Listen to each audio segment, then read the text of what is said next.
Hello, everyone, and welcome to By Now.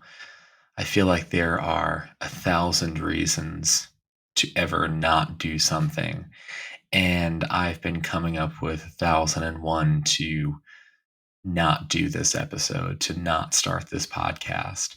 Everything has to be perfect. I have to get intro and outro music. I need to make sure that I'm covering exactly everything I need to cover. But the fact of the matter is, I think that starting is always just the toughest thing. So that's what I'm looking to do here. I'm going to throw as much at the wall as I can and see what sticks. And I'm hoping that you're willing to go on this journey with me as I find out what it means to share my thoughts with the world through this particular format. I'm sure there's a lot that I'm going to get wrong and some stuff that is going to cause conversation. And I hope that it does. One of the things that I try to do as much as I can is to learn from the world around me. I think that I got to a point where I thought I had enough of the answers.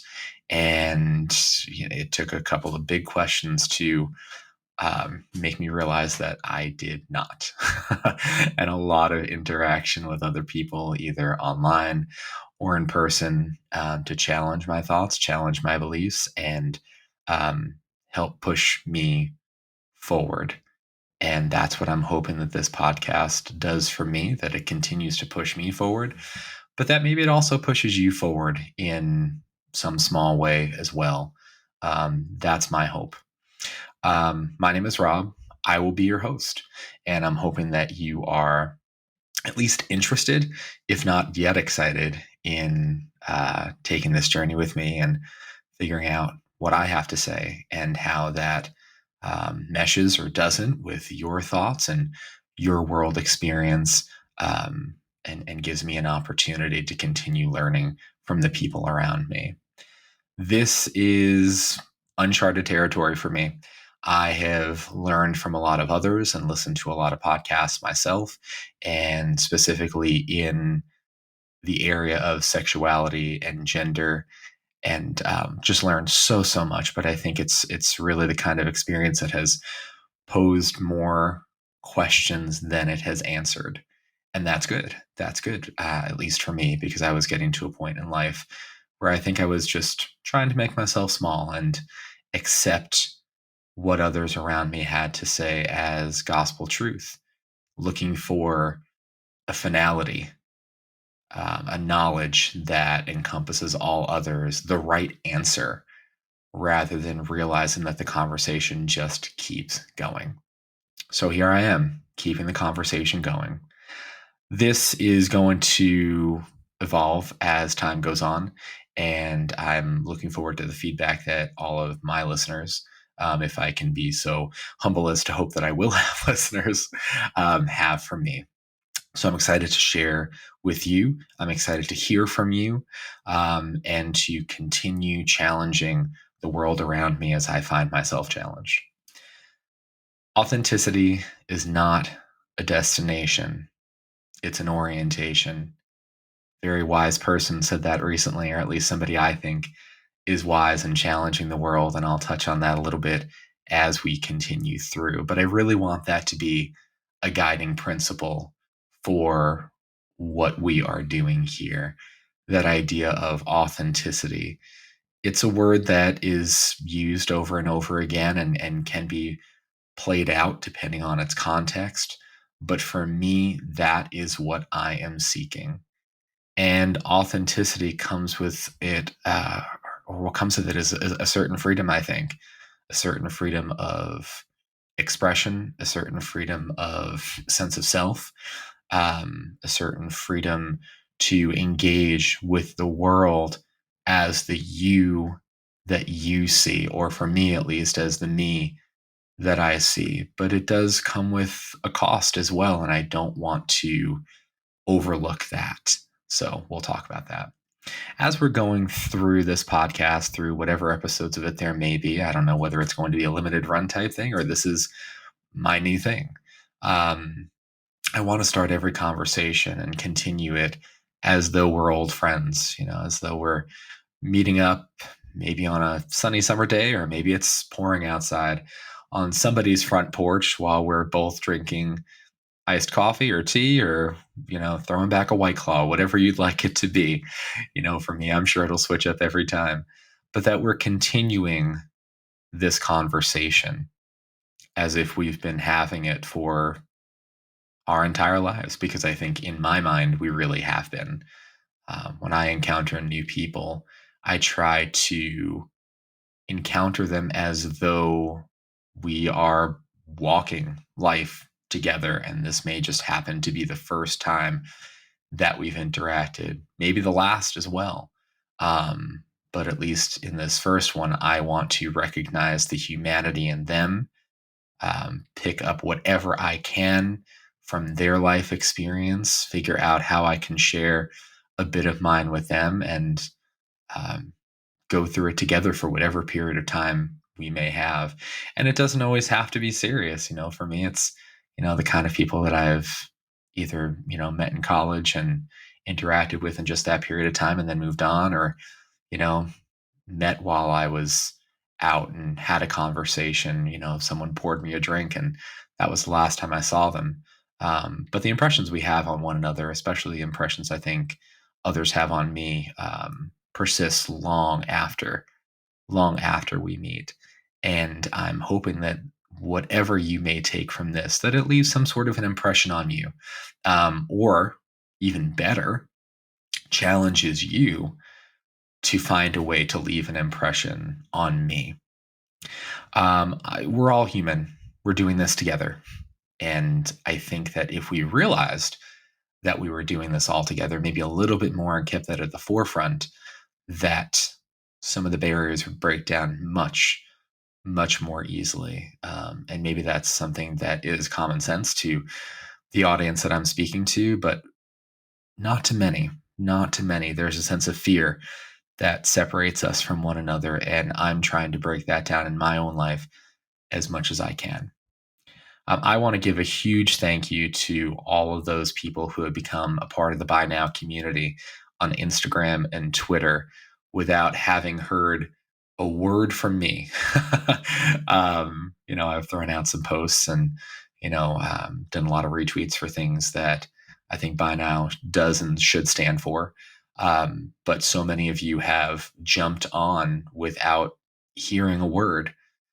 These words are for you. These words, in particular, this first episode, are dedicated to those people who jumped on and have interacted with me before hearing a thing. I'm also dedicating this episode to the shoulders of so many other people who I stand on. And there are thousands of people. But I'm thinking particularly about those who I have been listening to in this particular format over the past couple of years. Big one for me, We Can Do Hard Things with Glenn and Amanda and Abby. It has been, maybe it's cliche to say, but a bit life-changing. The motivation that I have gotten from so many of their episodes, from so many of the people who they have interviewed, and from so many of the experiences that have been shared. When I say motivating, that falls incredibly short of what I have taken from their interactions with one another, their desire to challenge the world around them, their ability to look at things, and dive deep and really ask, what the fuck? Because that is so much of what I have done in my life. And to hear that not only echoed by another person, but out loud, not just in someone's mind to I know that they very often discuss the idea of bravery and courage and what that means. And I'll use those words for lack of better terms at the moment, but the bravery and the courage that they have to ask what the fuck, to look at the world and say, who made this up? Why do we have to follow this again? Why are we doing this? This doesn't make me comfortable. This is something cold. I'm not moving towards something warm when I embrace this thought, feeling, or idea. So why am I moving toward it? their life experience has been beyond informative and challenging of my own. Two bi guys, Rob and Alex, you talk about male voices out there that have been incredibly inspiring, that have, again, kind of like everyone on We Can Do Hard Things, interviewing people, but specifically with that bi lens of the world is just wonderful and again inspiring and again, for lack of a better term, maybe I'll find a better one eventually, but courageous. These wonderful people are speaking about things that many others are not willing to tackle, and especially hearing male voices in this space is huge and inspiring. And especially the interviews that Rob and Alex, and recently just Rob, have done with people I would never encounter in the daily for me, people whose books I might read, whose podcasts I might listen to, who I aspire to as far as their level of authenticity and interaction with the world, again, continue to push me forward. Bisexual brunch. Oh my gosh, this fun group, Ashley, Nikki, and Lewis. I love the banter that they have with one another. I love all of the bisexual journey interviews that Ashley does, and the stories and the people that they find to talk about. And I think that they remind me more than anything that not all of this has to be super serious. Not all of this has to be about activism. Some of it can just be about the fact that we are regular, normal people interacting with the world around us. Yes, constantly challenging that world because of the mere fact that we exist, but just living our lives. That's the thing. I very often find when we put a label on something that suddenly that person is in that particular box. To change them from that box to another box requires a lot of paperwork and people don't want to do it. But what if there were no boxes? What if we just got the opportunity to be ourselves? And last, at least for this list, but certainly not least, the bipod, Christina and Chelsea. They are so much fun. Again, they tackle some serious issues, but really what I love most about what they share with our particular community here is life experience as it's coming at you. Just again, tackling important issues, but also reminding us of the humanity of people behind particular labels. And that's so fun for me. Thinking about podcasts and identity, a little bit about me, the person you're taking this journey with. I identify as well, that's an interesting. It really does challenge me to even think about it sometimes. I don't like labels, and I know that that's a very stereotypical thing to say. And in a perfect world, we would just get to be us. I very often think about this idea of the Matrix and how, in certain ways, maybe not all, but definitely in certain ways, I feel like I've been unplugged, and I use labels because I have to jack in every day. And there are people in the world who need to know how to relate to me, how to engage with me.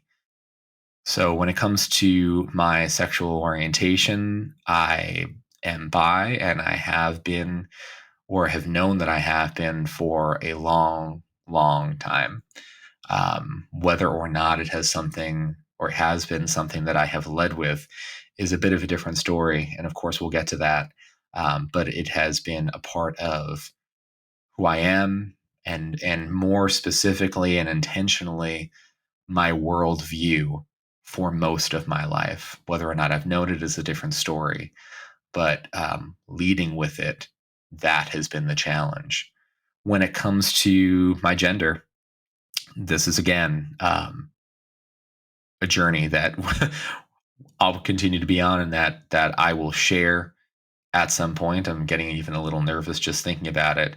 But I identify as non-binary. I was assigned male at birth, and what it means to me to be non-binary is something that I continue to understand. My use of they them pronouns has become a recent development and something I am interested in figuring out how to share with the world, how to make others less uncomfortable. This isn't about making them comfortable, I know. Um, but in the same breath, it is the kind of thing where I want to respect the people I interact with most and have patience with them as they have patience with me in our friendships and our relationships, in us continuing to take this journey together. So, more to come on that as well. There is a lot of privilege that I have, folks, and I don't recognize it all. I recognize some of it. I am very able bodied. I am middle class, financially stable.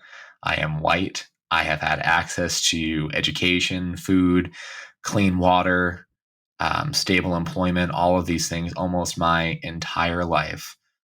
For most of my life, I have been assumed to be straight and cis by much of the world around me. And at times, I have played into that for safety, for security, for survival. And I have gotten to the point in my life where I am doing more than surviving. I am standing above that. And again, this would not have been possible without so many people around me. It has taken a village to get me to where I am. And I'm hoping I'll get to share some of that village with you too. When I think about books that I've read over the past year, I won't dive too deep into them at this time, but I want to share if you're looking to add a few to your own reading list. I'll just list a few of them here that have kind of expanded my mind, helped me to organize my thoughts, and challenge my worldview. You know, just when you think that your mind is open enough, there's someone else out there who may be able to push you a little bit further. Top of my list is Bi Notes for a Bisexual Revolution by Shiri Eisner.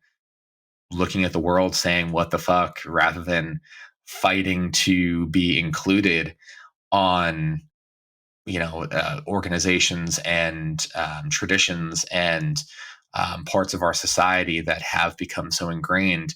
Maybe looking at those and saying, why are they there in the first place? Questioning why we want to be a part of those things.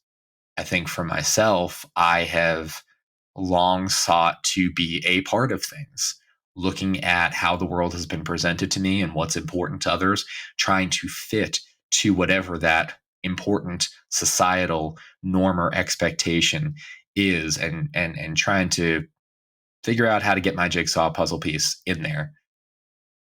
Sherry challenges many of us, including myself, to maybe stop doing the puzzle altogether, and I'm okay with that. One I read recently, Open, an uncensored memoir of love, liberation, and non-monogamy by Rachel Krantz. Again, opened my eyes on relationships and standards of relationships and friendships, sexual relationships, how we interact with one another, what we're looking for, and her vulnerability in sharing her life experience. It took me to a place that I have not been, but one in which I learned just so much. Green Lights by Mr. All Right himself, Matthew McConaughey. That idea of just keep living really helped to push me forward. My mantra in life so far has been this idea of keep moving forward, and my own, I suppose, bastardized version of the Jesuits. You know, they had this idea of ad majorem Dei gloriam, for the greater glory of God, and for me, it's been not for the greater glory of God, but for the greater glory of truth. And I saw some of that truth being lived in Matthew McConaughey's book. And I want to be clear, I think a lot of what he says is bullshit and probably made up. And if not, he has lived a cool fucking life and has engaged without fear. but I'll tell you what, there's some elaboration there. I think we have a little bit of Paul Bunyan going on, and I do love where he talks about at one point, that maybe in his sexual escapades, a guy or two has slipped in. So for me, there's a little bit of a connection there. Recognize the voices of bisexual men, by Robin Oakes and H. Sharif Williams, as editors there, and gathering the stories of so many bi men out there, so many different stories. Just putting those together, again, helped me to relate, I think, in a way in which I thought I was alone, or at least someone who would encounter these people few and far between. I mean, even in real life today, I do not know a single person who was assigned male at birth or who identifies as male, who is bi. Bisexual men typically come out at a much lower rate than bi women, or people who identify as female. And there's a lot to be thought about there. Not to mention the fact that people who identify as anything but cis, who openly identify as bi, definitely conversations to have there as well. Unprotected by the amazingly wonderful, fabulous, and colorful Billy Porter. Sweet Lord, that book. Billy Porter's story. Unbelievable. Please pick it up if you haven't. Greedy by Jen Winston. Jen Winston, they have shared an experience and a life that I have not had. And I think that people who identify as bi get this terrible reputation, or maybe for some incredibly appropriate, of being greedy. Of course, that's where Jen gets their title from. And I think it's okay to be greedy. I think it's okay to be greedy. There are plenty of people who are anything but bi who are greedy as well. Why not them? Why not us? Why not anyone? Get what you can from life. Enjoy the world around you. And fuck anyone who thinks any different. Don't you stand in the way of me being greedy on the amazing things that life has to offer. And Bi and Prejudice by Anna Kochakova. And Anna, I sure hope I said your last name the correct way. I apologize if I butchered it. Anna has created not only this wonderful little tome of her experience, but has also created a wonderful space on Instagram, the Bi and Prejudice Instagram, that has inspired me, that shows incredible beauty in life and her journey through it that she is taking us on. So I am so grateful for that. And I encourage everybody to seek out her space and to see what you can take from it and add to it. She is great at responding to comments and to messages. For TV and movies, this is going to wrap up kind of like what I've been looking at in the past year. The Matrix. Oh my gosh, The Matrix. Resurrections, really taking that story forward, a little bit of meta feel to it. And of course, the Wachowskis there have an incredible vision that I think is, I don't want to say realized in this particular film, but it definitely moves things forward. And of course, if you're looking for that queer context, it is definitely there.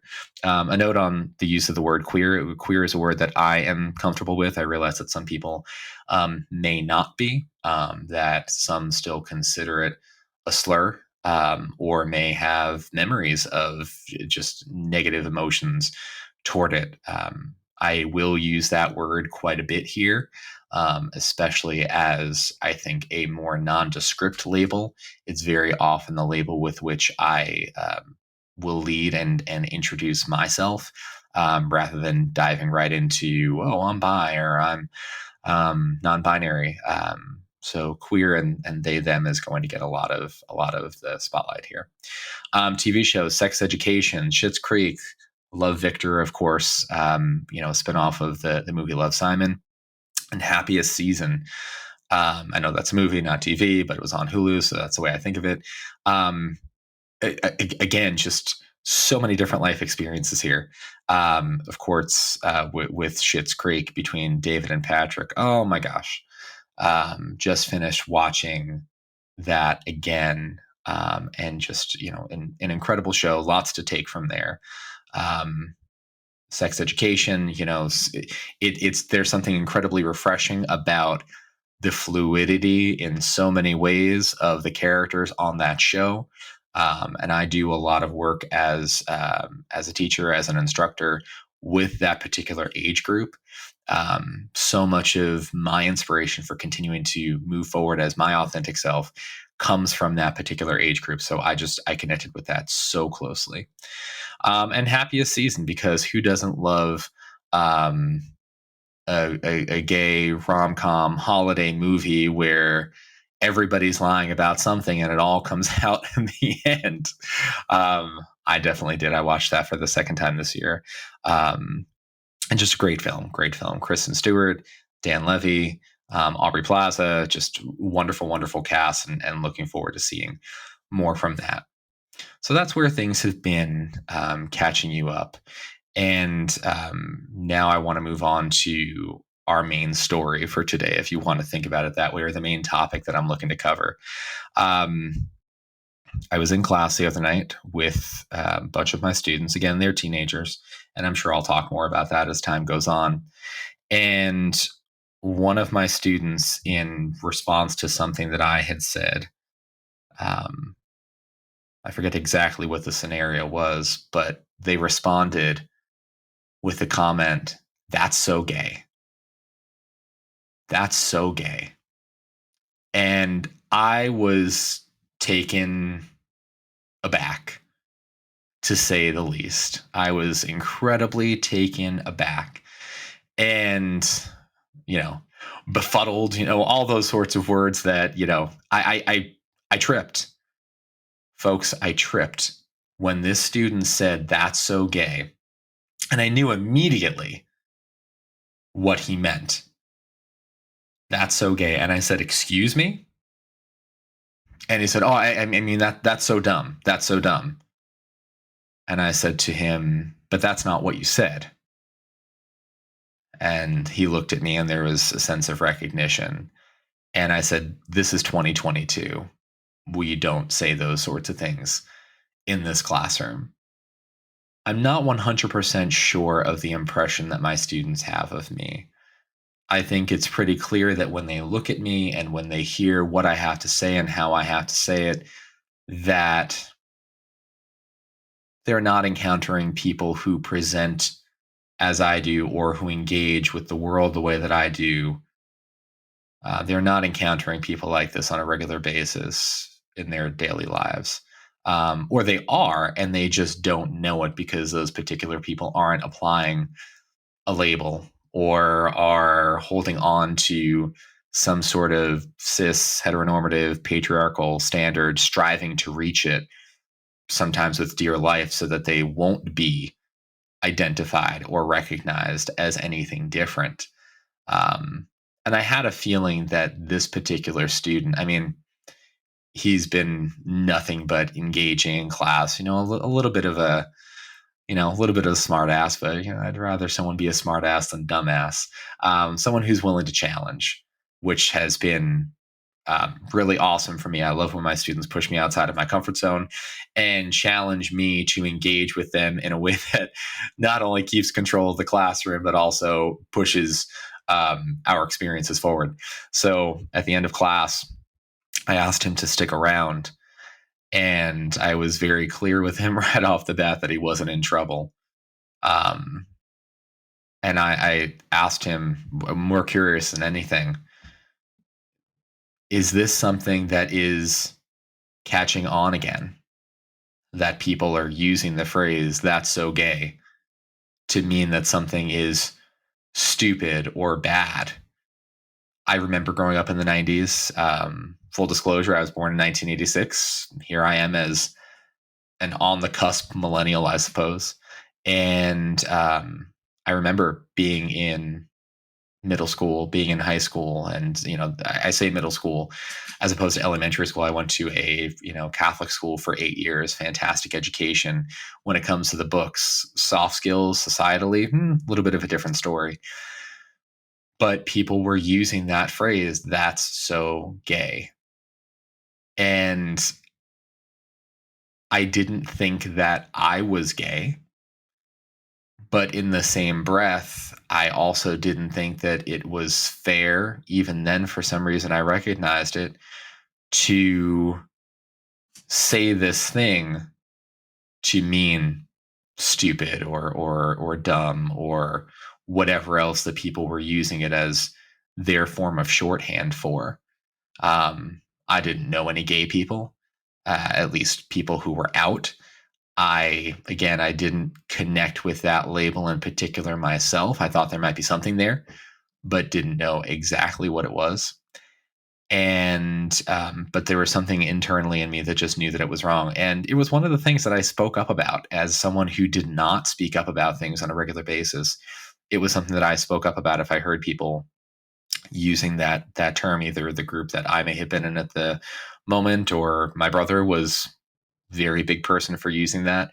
I would say something. And there wasn't a fear that I think I would typically have attributed to encountering something like that. There wasn't a fear in saying something against it that I thought there would be with probably many other things in my life. But I felt comfortable, calm, and right, I suppose, in saying something about it. It felt wrong not to say something. So when the student said it in class, I was surprised. I was saddened. I was, it was like I tripped. I don't want to say it was like somebody punched me in the stomach, but it was a feeling that I think those who have been paying attention may be familiar with. This idea that in so many ways, at least for those of us who identify with my particular, I guess, point in life and kind of life, the privilege that I mentioned earlier, and the privilege that I didn't mention either because I forgot or I'm not aware of. But we think that we're moving forward in particular ways. And there have been so many things recently with, these bills to ban abortion completely, or these, the Don't Say Gay bill, or bills to keep trans kids from playing in sports or receiving affirming care, ways in which I thought we were moving forward. We're backsliding. We're backsliding. And when the student said this, I immediately was transported back to the late 90s, early 2000s, in a place where we had not made the kind of progress that, at least I'm under the impression that we've made. I suppose it depends on how you define progress. But I was brought back to a time where things seemed less so developed, or people seemed less aware, to a place where I was less developed, to a place where I was less aware. And maybe that's part of what concerned me. I was so far removed from this phrase. And after I told him I wasn't in trouble, or he wasn't in trouble, I should say, he apologized immediately. And I said, the reason I asked you to stay after class was because I try to stay on top of what's going on with the teens that I serve in my particular role. I want to know what's going on so that I can react in a positive way, in a supportive way, that I can be a resource to them that is a bit out of the role that I particularly fill, or that I usually fill. And I said, are people using this phrase again? Is this something that is out there? And he happens to go to an all boys school, and he alluded to the fact that boys will be boys and they'll say certain things when they're in groups with one another, but that he doesn't see it or hasn't heard it as a generally used phrase. And that part of things definitely encouraged me. I made clear that that kind of phrasing for any reason wouldn't be acceptable in my classroom. And I think what made it worse is that we have a student in class who very clearly, very openly identifies as gay, and he happened to be sitting right next to her, right next to her. And I looked for some sort of a reaction on her face, And I didn't see one or I didn't recognize one. And that could be because her experience is so different from mine that I may not be able to recognize it. But I wanted to make sure that I had said something in the moment as well, and that it was clear that we treated one another with respect, with courtesy, with kindness, with understanding and empathy when we're together as the group, as the community that we come together as. And my hope too is that even in just having a conversation with that student, that maybe it had a little bit of an impression. If for nothing else, then letting him know that I am paying attention and that I'm not unwilling to have a conversation. And he alluded to the fact that he knew something like that would not fly. But I think what concerns me more is that it was a knee-jerk reaction. So we ended the conversation on a very good note. I the person that I believed him to be was confirmed for me. These are teenagers who have undeveloped brains and not near the life experience that some of us do. And even the people who have the life experience, very often they're saying the same sorts of things or having the same lack of awareness. Age and fully developed organs, regardless of where they are on or in your body, do not wise people make. And I own that for myself as well. But I think even just that interaction, that's something that I'm going to hold pretty close to me as an experience that I can learn from. And I hope that I engage with that student in the correct way. I'm kind of interested to hear your thoughts. Please feel free to share with me, whether you message me on Instagram or you can even shoot us a text or give us a call.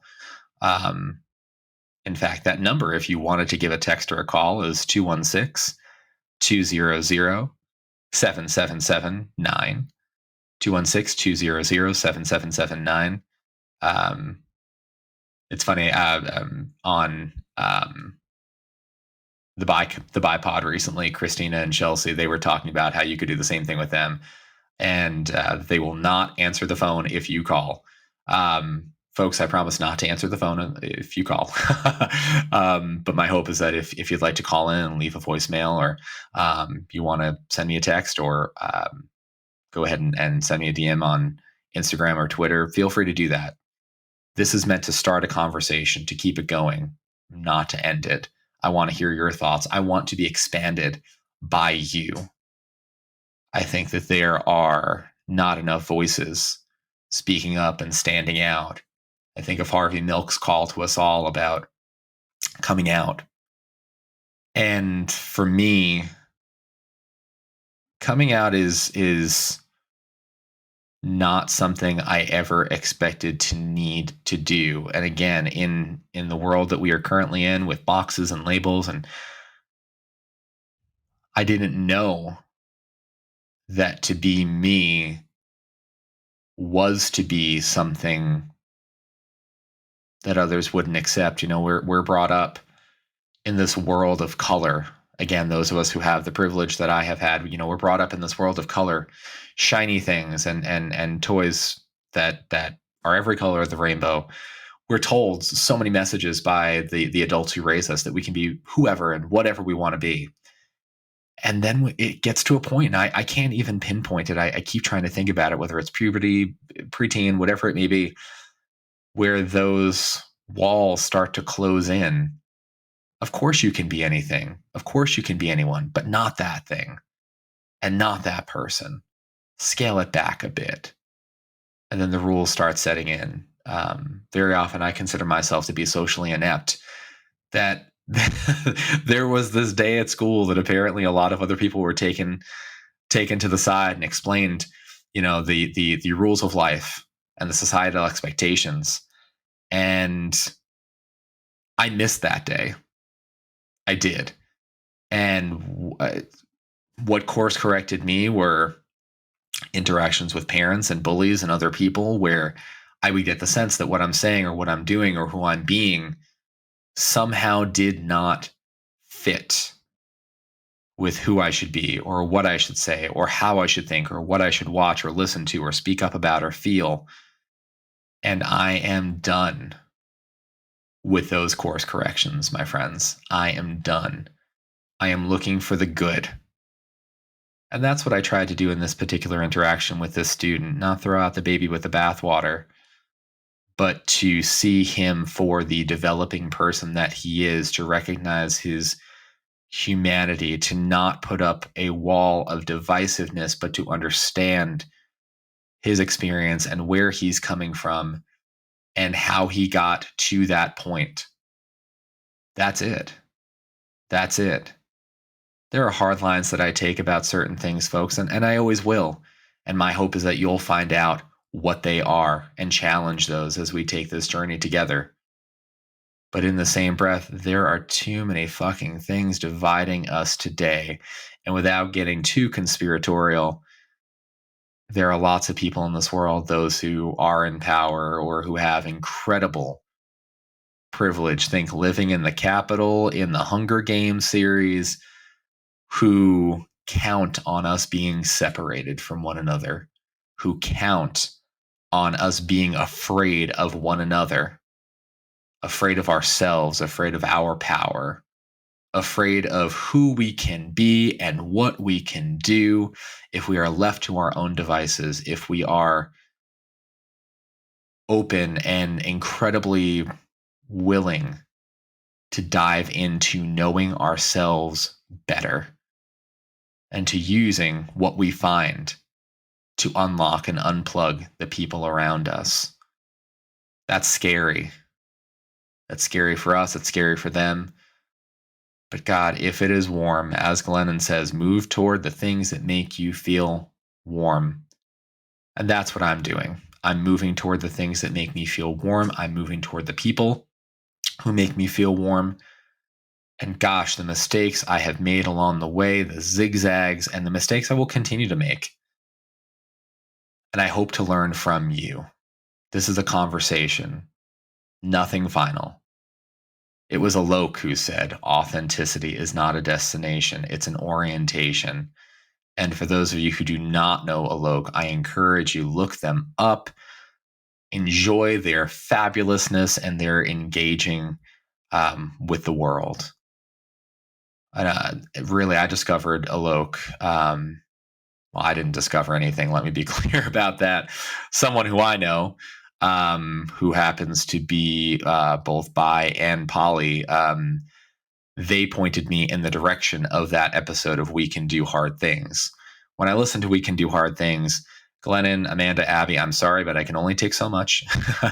I can only take so much. I'll go on a marathon of, listening to 3 or 4 episodes in, a week or so. And then it's just, I need to process. I need to wrap my head around it.